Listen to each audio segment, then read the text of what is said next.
ವಿಜಯಪುರ ಜಿಲ್ಲೆಯಲ್ಲಿ ಈ ವರ್ಷ ಕಡಿಮೆ ಮಳೆಯಾಗಿರುವ ಹಿನ್ನೆಲೆಯಲ್ಲಿ ಮುಂದೆ ಎದುರಾಗಬಹುದಾದ ಸಮಸ್ಯೆಗಳ ನಿವಾರಣೆಗೆ ಕೈಗೊಳ್ಳಬೇಕಾದ ಕ್ರಮಗಳ ಕುರಿತು ಬೃಹತ್ ಮತ್ತು ಮಧ್ಯಮ ಕೈಗಾರಿಕಾ ಸಚಿವ ಎಂಬಿ ಪಾಟೀಲ್ ವಿಜಯಪುರದಲ್ಲಿಂದು ಹಿರಿಯ ಅಧಿಕಾರಿಗಳೊಂದಿಗೆ ಸಭೆ ನಡೆಸಿ ಅಗತ್ಯ ಮಾಹಿತಿ ಪಡೆದರು.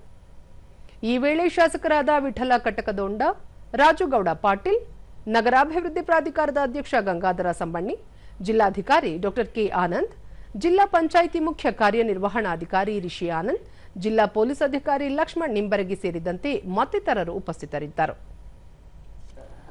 ಬಳಿಕ ಎಂಬಿ ಪಾಟೀಲ್ ಸಭೆಯಲ್ಲಿ ಜನ ಜಾನುವಾರುಗಳಿಗೆ ಕುಡಿಯುವ ನೀರು, ಮೇವು, ಬಿತ್ತನೆ ಬೀಜ, ರಸಗೊಬ್ಬರ ಪೂರೈಕೆ ಸೇರಿದಂತೆ ವಿವಿಧ ವಿಷಯಗಳ ಕುರಿತು ಸುದೀರ್ಘ ಚರ್ಚೆ ನಡೆಸಿದ್ದು, ಮಳೆ ಕಡಿಮೆಯಾಗಿರುವ ಹಿನ್ನೆಲೆಯಲ್ಲಿ ಎದುರಾಗಬಹುದಾದ ಪರಿಸ್ಥಿತಿಯನ್ನು ಎದುರಿಸಲು ಸಮರೋಪಾದಿಯಲ್ಲಿ ಕಾರ್ಯನಿರ್ವಹಿಸುವಂತೆ ಅಧಿಕಾರಿಗಳಿಗೆ ಸೂಚಿಸಲಾಗಿದೆ ಎಂದರು. ಜುಲೈ 2ನೇ ವಾರದಲ್ಲಿ ಮಳೆ ಬರಬಹುದು ಎಂದು ಹವಾಮಾನ ಇಲಾಖೆ ಮುನ್ಸೂಚನೆ ನೀಡಿದ್ದು, ಕುಡಿಯುವ ನೀರಿಗೆ ಸಮಸ್ಯೆಯಾಗದಂತೆ ಎಚ್ಚರಿಕೆ ವಹಿಸಬೇಕು.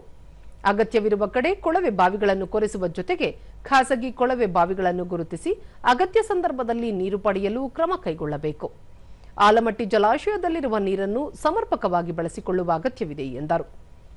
ಜಿಲ್ಲೆಯಲ್ಲಿ ಸಾಕಷ್ಟು ಪ್ರಮಾಣದಲ್ಲಿ ಬಿತ್ತನೆ ಬೀಜ, ರಸಗೊಬ್ಬರ ದಾಸ್ತಾನಿದ್ದು, ರೈತರಿಗೆ ಸಮರ್ಪಕವಾಗಿ ವಿತರಿಸಲು ಕ್ರಮ ಕೈಗೊಳ್ಳಬೇಕು. ಜೋಳಕ್ಕೆ ಜೆಐ ಟ್ಯಾಗ್ ಪಡೆದುಕೊಳ್ಳಲು ಸೂಚಿಸಲಾಗಿದೆ. ಒಣ ದ್ರಾಕ್ಷಿ ಮತ್ತು ದ್ರಾಕ್ಷಿಗೂ ಜಿಐ ಟ್ಯಾಗ್ ಪಡೆಯಲು ಸೂಚಿಸಲಾಗಿದೆ. ಜಿಲ್ಲಾಧಿಕಾರಿಗಳು ಮತ್ತು ಹಿರಿಯ ಅಧಿಕಾರಿಗಳೊಂದಿಗೆ ಸಭೆ ನಡೆಸಲು ಸೂಚಿಸಲಾಗಿದೆ ಎಂದು ತಿಳಿಸಿದರು. ಆದರೆ ಇವತ್ತು ಏನಾಗಿದೆ ಅಂದರೆ, ಇದು ಮಳೆ ಇಲ್ಲಿ ತನಕ ಬಿತ್ತನೆ ಬಿತ್ತನೆ ಬರೀ 18% ಆಗಿದೆ. 18% ಅಷ್ಟೇ ಬಿತ್ತನೆ ಆಗಿದೆ ದಿವಸ. ಅದರಿಂದ ನಮಗೆ ಒಂದು ಈಗ ಅಂಥ ಪ್ರೆಷರ್ ಕ್ರಿಯೇಟ್ ಆಗಿಲ್ಲ. ಅದರ ಅರ್ಥ ನಾವು ಇದನ್ನು ಹಾಳು ಮಾಡ್ಕೊಂಡು ಹೋಗುವಂಥ ಪರಿಸ್ಥಿತಿ. ಮುಂದೆ ಬಂದಂಥ ಡಿಮ್ಯಾಂಡಿಗೆ ಕೂಡ ಬೀಜ, ರಸಗೊಬ್ಬರ ಎಲ್ಲವನ್ನೂ ಕೂಡ ಮಾನಿಟರ್ ಮಾಡುವಂಥದ್ದನ್ನು ಕೂಡ ದಿವಸ ಒಂದು ಕಟ್ಟುನಿಟ್ಟಾದ ಆದೇಶವನ್ನು ನಾವು ಮಾಡಿದ್ದೀವಿ.